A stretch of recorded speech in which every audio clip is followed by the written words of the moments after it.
안녕하세요, 여러분. 미스테리 사건과 예언들 채널에 오신 것을 환영합니다. 미국 대선에서 도널드 트럼프의 당선으로 한반도를 둘러싼 국제 정세가 심각하게 요동치고 있습니다. 과거 트럼프가 처음으로 김정은과의 역사적인 정상회담을 성사시키며 한반도 평화의 물꼬를 텄던 순간이 있었지만 재선된 이후에 트럼프는 기존과는 다른 접근법을 취할 것이라는 예측이 나오고 있습니다. 트럼프의 외교 정책이 새로운 방향으로 움직이면서 북한과 러시아 간의 군사적 협력도 변화의 변수가 될 수밖에 없습니다. 현재 북한이 러시아의 군대를 파병한 상황은 표면적으로는 양국의 협력을 상징하지만 이 결정이 북한 내부와 한반도 전체에 심각한 여파를 미칠 수 있다는 경고가 세계 각지의 예언가들 사이에서 이어지고 있습니다. 고대부터 현대에 이르기까지 많은 예언가들은 전쟁과 정치적 불안정성, 그리고 몰락을 예언해왔습니다. 특히 노스트라다무스의 예언 중 북쪽의 왕이 붉은 땅에 군대를 보내고 그들은 돌아오지 않을 것이라는 구절은 북한의 미래와 관련된 중요한 암시로 해석될 수 있습니다. 여기서 북쪽의 왕은 김정은을 지칭하는 것으로 보이며 붉은 땅은 종종 러시아나 중국을 의미하는 상징적인 표현으로 해석됩니다. 이러한 구절은 북한의 군사적 개입을 예고하는 것이며 그 결과로 북한이 겪게 될 비극적인 결말을 암시하는 것으로 볼 수 있습니다. 붉은 땅이 러시아를 의미한다고 해석할 경우 이 예언은 북한이 러시아와의 군사적 협력 혹은 충돌에 관련된 예측으로 이해될 수 있습니다. 현재 북한은 국제적으로 고립된 상황 속에서 경제적 어려움을 겪고 있으며 군사적 강경책을 고수하는 한편 러시아와의 관계도 깊어지고 있습니다. 특히 북한이 자원을 확보하거나 군사적 협력을 통해 서방의 제재를 돌파하려는 움직임을 보이고 있는 가운데 이러한 군사적 동맹은 북한의 미래를 크게 바꿀 수 있는 중요한 전환점이 될 수 있습니다. 군대를 보내고 그들은 돌아오지 않을 것이라는 문구는 북한의 군사적 개입이 실패하거나 참혹한 결말을 맞이할 가능성을 암시합니다. 이는 북한이 외부로 군대를 파견했을 때 그 결과로 군인들의 대규모 희생이나 패배를 겪게 될 것임을 예고하는 것으로 해석될 수 있습니다. 이러한 군사적 실패는 북한의 체제 자체를 흔드는 사건이 될 수 있으며 내부의 불만과 외부의 압박으로 인해 북한 체제가 붕괴되는 계기가 될 수도 있습니다. 또한 그들은 돌아오지 않을 것이라는 표현은 단순히 군사적 패배를 넘어 북한의 군사력과 체제가 그 전과는 다른 형태로 전환될 수 있다는 의미로 읽힐 수 있습니다. 북한이 러시아나 다른 국가와의 군사적 충돌에서 패배하거나 큰 타격을 입을 경우 그로 인해 북한의 정치적 안정성이 무너지고 체제 붕괴가 가속화될 수 있습니다. 그럴 경우 북한은 더 이상 과거의 형태로 존재하지 못하게 될 가능성이 높습니다. 이 예언은 북한의 군사적 선택이 결국 자국의 몰락을 초래할 것이라는 경고로 볼 수 있습니다. 현재 북한은 외부와의 갈등 속에서 살아남으려 애쓰고 있지만 만약 군사적 대응을 선택한다면 그 결과는 참혹할 수 있습니다. 북한이 선택한 길이 잘못된 결정이 될 경우 이 예언처럼 북한은 더 이상 돌아오지 않게 될 것이며 그 결과는 북한 체제의 끝을 의미할 수 있습니다. 이처럼 노스트라다무스의 예언은 북한의 군사적 행보가 결국 체제 붕괴로 이어질 가능성을 시사하며 그로 인한 한반도의 변화가 불가피하다는 메시지를 전달하고 있습니다. 또한 20세기의 유명한 예언가 에드거 케이시의 예언 중 이방의 땅에서 사라진 자들은 돌아오지 않으며 그로 인해 한반도의 정세가 급격히 변할 것이다 라는 구절은 한반도와 미래에 대한 중요한 예고로 해석될 수 있습니다. 이 예언은 단순히 북한의 정치적 변화뿐만 아니라 그 변화가 한반도 전체의 정치적, 군사적, 사회적 상황에 미칠 영향을 예고하는 듯합니다. 특히 이방의 땅에서 사라진 자들이라는 표현은 매우 상징적이며 여러 가지 방식으로 해석될 수 있습니다. 먼저 이방의 땅이라는 표현은 외국, 즉 북한의 정치적 또는 군사적 관계를 맺고 있는 다른 나라들을 뜻할 수 있습니다. 북한은 오래전부터 중국, 러시아, 그리고 일부 중동 국가들과 정치적, 군사적 관계를 맺어왔습니다. 이러한 관계는 북한의 외교적 교섭력의 중요한 축이었고, 북한이 자주적으로 국가를 운영할 수 있는 기반이 되었습니다. 이방의 땅에서 사라진 자들이라는 말은 이러한 외교적 관계나 군사적 협력이 변화하는 순간, 북한이 외세의 지원을 잃고 독자적인 길을 가야 할 때를 의미하는 것일 수 있습니다. 또한 사라진 자들은 북한의 고위 지도자들이나 주요 군 관계자들 또는 북한을 대표하는 인물들이 외부와의 협력을 통해 북한을 떠나게 되는 상황을 암시할 수도 있습니다. 예를 들어 북한의 고위 인사들이 외세와 협력하거나 외부에서 새로운 정치적 기반을 마련하려 할 경우 이들은 더 이상 북한의 내부에서 중요한 역할을 할 수 없게 되며 사라진 자들이 됩니다. 결국 이들은 북한 체제 내에서 더 이상 돌아올 수 없는 존재가 되며 북한 내부의 정치적 균열이나 리더십의 공백을 초래할 수 있습니다. 이는 먼 타국에서 전투에 투입된 북한군이 되돌아오지 못하면서 그로 인한 북한 내부의 충격이 커질 것이라는 의미로 해석될 수 있습니다. 특히 북한은 오랜 기간 동안 군사력을 체제의 중심으로 삼아왔고 병사들이 체제 유지의 핵심 역할을 해왔기 때문에 파병된 병사들의 희생이 북한 체제 전반에 미치는 영향은 클 수밖에 없습니다. K씨의 예언이 시사하는 대로 한반도의 정세가 급변하게 될 경우 북한은 예상치 못한 내부 갈등과 외교적 압력에 시달릴 가능성이 커집니다. 김정은 위원장이 러시아의 병력을 파병한 이유는 명백히 북한의 외교적 고립을 타개하고 러시아와의 협력을 강화하려는 의도에서 비롯되었습니다. 하지만 이로 인해 발생하는 전장 희생자는 북한 체제에 예상치 못한 반작용을 일으킬 수 있습니다.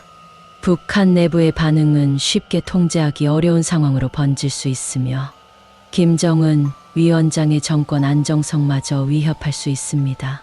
최근 몇 년간 북한은 잦은 자연재해와 경제적 어려움, 그리고 국제 제재로 인해 심각한 경제적 위기를 겪어왔습니다.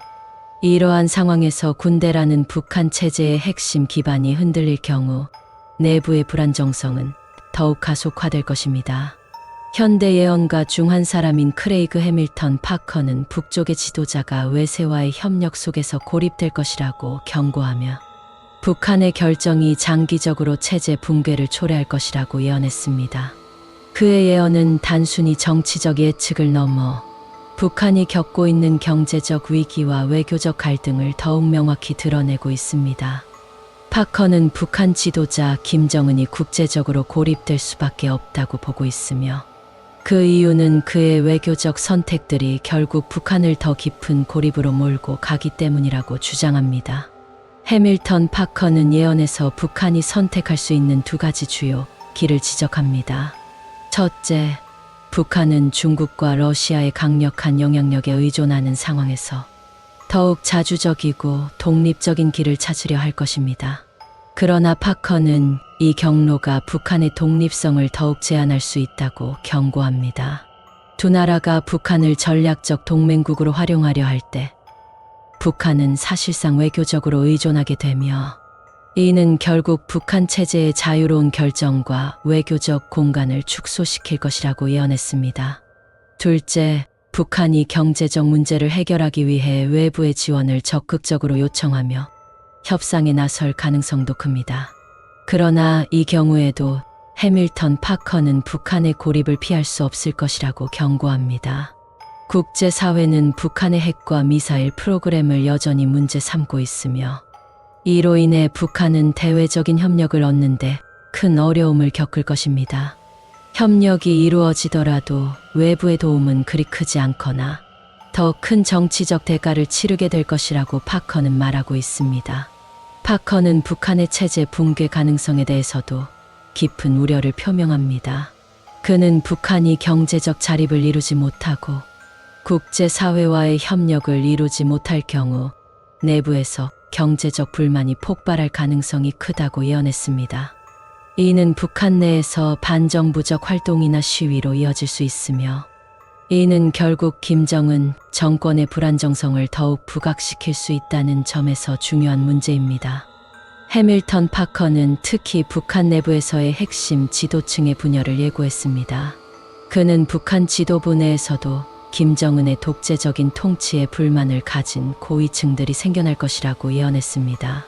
이들은 김정은의 외교 정책, 특히 러시아와 중국과의 지나치게 밀접한 협력을 비판하며 체제 내에서 불만을 쌓아갈 것입니다. 이러한 분열이 심화되면 김정은은 자신의 권력을 지키기 위해 더 강력한 내부 억압과 검열을 시행할 수밖에 없을 것입니다. 그러나 이런 조치는 북한 내부에서의 갈등을 더욱 심화시키고 결국 내부적으로 붕괴의 길로 이어질 수 있습니다. 또한 해밀턴 파커는 북한의 군사적 도발이 오히려 자신들에게 불리하게 작용할 수 있다고 경고합니다. 북한이 외부와의 협상에서 더 강경한 태도를 취하려 할 경우 이는 결국 북한을 더욱 고립시키고 국제사회에서의 반발을 초래할 수 있습니다. 북한은 이미 국제 제재와 고립된 상황에 놓여 있는데 이러한 군사적 긴장과 도발은 북한에 더욱 부정적인 영향을 미칠 것입니다. 외교적 해법을 찾지 못한 채 북한이 군사적으로 더욱 강경한 태도를 취할 경우 김정은은 자신의 체제를 더욱 위험한 상황에 몰아넣을 수 있다는 점에서 파커는 그가 더 이상 안전한 선택을 할 수 없을 것이라고 예언하고 있습니다. 파커는 북한의 경제적 자립 문제에 대해서도 언급합니다. 그는 북한이 자원과 노동력의 부족, 그리고 지속적인 국제 제재로 인해 스스로를 유지하는 데 한계가 있을 것이라고 예언합니다. 북한의 주요 산업인 광업, 제조업 등이 이미 여러 해석에서 경제적으로 어려움을 겪고 있으며 제재가 해소되지 않는다면 북한은 점점 더 많은 경제적 부담을 짊어지게 될 것입니다. 이에 따라 김정은은 결국 제재 해제나 국제 지원을 위한 협상에서 큰 양보를 해야 할 수도 있으며 이는 북한의 자주성과 주권을 침해받는 결과를 초래할 것입니다. 따라서 해밀턴 파커는 북한의 체제 붕괴를 예고하면서 북한이 국제사회에서 완전히 고립될 가능성도 언급했습니다. 그는 북한이 어떤 외교적 선택을 하든 결국 체제 내의 불안정성과 경제적 위기로 인해 북한은 더 이상 현재의 형태로 지속될 수 없을 것이라고 주장합니다. 김정은이 외세와의 협력을 통해 얻고자 하는 경제적 지원은 국제 제재와 갈등으로 인해 한계가 있을 것이며 결국 북한의 체제는 붕괴할 수밖에 없다는 것입니다. 미국 대선에서 트럼프가 재선되며 한반도에 대한 미국의 접근 방식 역시 큰 변화를 겪게 되었습니다. 트럼프는 과거 김정은과의 정상회담을 통해 전 세계를 놀라게 했지만 이번 재선 후에는 한층 더 강경한 협상과 압박을 펼칠 가능성이 큽니다. 트럼프는 북한에 대한 접근을 단순한 제재와 협박이 아닌 거래적 접근으로 설정할 것으로 보이며 이를 통해 한반도의 새로운 국면을 열 가능성도 존재합니다. 하지만 이러한 접근 방식은 김정은 위원장이 기대하는 지원이나 완화와는 거리가 멀 가능성이 높습니다. 트럼프는 한국을 포함한 동맹국들과 더욱 밀착된 협력을 유지하려는 의도를 내비치고 있으며 북한이 러시아와의 협력 속에서 고립되는 상황을 바라지 않을 것입니다. 한편 중국도 북한에 대한 영향력을 놓치지 않으려 할 것이고 북한이 미국, 러시아, 중국 간의 외교적 줄타기를 통해 체제를 유지하는 상황은 한층 더 복잡해질 것입니다. 트럼프와 김정은의 재회 가능성은 여전히 남아있지만 이번 회담은 북한이 원하는 결과를 낳지 않을 수 있습니다. 트럼프는 북한이 러시아와의 밀착으로 인해 더욱 고립되는 상황을 이용해 미국이 원하는 방식으로 한반도의 평화적 관리 방안을 모색할 것으로 보입니다. 북한의 러시아 파병은 전 세계의 북한의 선택을 다시 한번 부각시키는 계기가 되었습니다. 그러나 이는 곧 중국과 미국의 새로운 거래적 접근 방식에 따른 북한의 어려운 입지를 시사합니다. 중국은 북한이 자국의 영향력에서 벗어나지 않도록 더욱 긴밀하게 관리하려 하고 있습니다. 북한이 경제적, 군사적으로 중국에 의존할수록 자주성을 점점 상실하게 되는 상황에서 김정은의 입장은 외교적 갈림길에 서게 될 것입니다. 북한이 러시아 전장에서 희생을 계속 내는 한편 중국과 미국 간의 거래의 대상으로 점차 전락할 가능성도 큽니다. 김정은 위원장이 이러한 상황을 타개하기 위해서는 외교적 대화와 전략적 연합을 통해 외부의 압박을 줄여야 할 것입니다. 하지만 최근 트럼프의 재선은 김정은에게 유리한 협상 테이블을 제공하지 않을 가능성이 높습니다. 트럼프는 북한이 미국과의 관계에서 중요한 문제를 해결하지 않는 한 더 강한 압박을 통해 변화를 시도할 수 있으며, 이는 결국 북한 체제를 더욱 어렵게 만드는 결과를 초래할 것입니다. 반면 북한이 중국에 더욱 의존하는 상황은 김정은의 자주적 통치를 점점 더 약화시키며 한반도 평화를 위한 정상회담을 통한 결과 역시 예상과 달라질 수 있습니다. 트럼프의 당선과 북한의 러시아 파병, 그리고 예언가들의 경고 속에서 북한 체제의 몰락 가능성은 점점 현실화되는 듯 보입니다. 북한의 체제가 흔들리고 중국과 미국의 압박 속에서 북한이 독립적인 지위를 유지하기 어려워지면 한반도는 새로운 안보와 평화의 갈림길에 서게 될 것입니다. 이는 한국에 대한 안보적 압박을 증가시키고 동북아시아의 정치적 불안정을 가속화하는 결과를 가져올 수 있습니다. 만약 북한 체제의 붕괴가 현실화된다면 한반도의 통일 가능성은 물론 주변 강대국들의 이해관계가 겹치며 한국의 자주성과 안보가 위태로워질 수 있습니다. 예언가들이 말하는 바와 같이 한반도의 급격한 변화는 북한 주민들에게도 큰 고통을 안길 수 있으며, 이는 결국 국제사회의 주목을 받는 심각한 인권 문제로 떠오를 수 있습니다. 지금까지의 예언과 정세 분석을 바탕으로 과연 김정은의 선택이 북한의 몰락으로 이어질 것인지, 그리고 한반도에 어떤 결말을 가져오게 될 것인지 세계의 이목이 집중되고 있습니다.